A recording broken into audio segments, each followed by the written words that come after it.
A shutdown playing out in Capitol. SJ, what are we hearing and what is the latest tonight?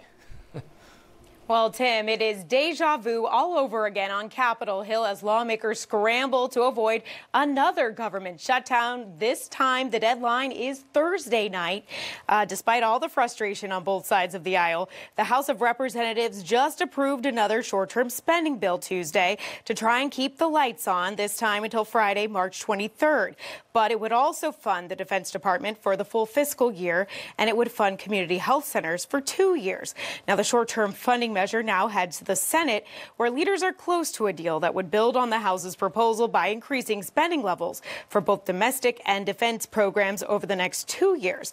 Now, if that plan passes in the Senate, the measure would then need to be sent to the House for another vote. Now, I spoke with House Freedom Caucus Chairman and North Carolina Congressman Mark Meadows, and he emphasized the need for military funding to be included in that new version of the bill. At this point, I don't know that it's just the Freedom Caucus. I think it's a real broad, representation of our conference, both on Armed Services Committee members, but as well as the broader GOP conference. And so I don't know that there will be the votes there to support that unless something else gets attached. There are talks of disaster relief and other things getting attached in the Senate.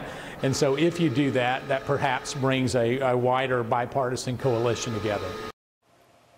Well, what's not included in that plan is immigration, specifically a deal to protect so-called dreamers from deportation. It's the thorny issue that Democrats held out on that caused a government shutdown, just a few weeks ago. Sending it back to you, Tim. Well, speaking of Esther, where are we on this immigration issue?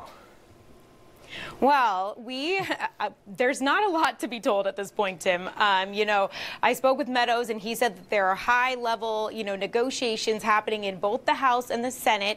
Senators also talking on their side about, that to start unfolding next week with them putting a bill on the floor. So that's happening. Then the president also, chirped in today saying that if his immigration proposal, the White House official immigration framework, was not agreed upon, that a government shutdown could be looming. So not sure how helpful that was that the president was saying today. Sending it back to you, Tim. Muddy waters on multiple dates and deadlines coming up. Our Washington Bureau reporter Samantha-Jo Roth.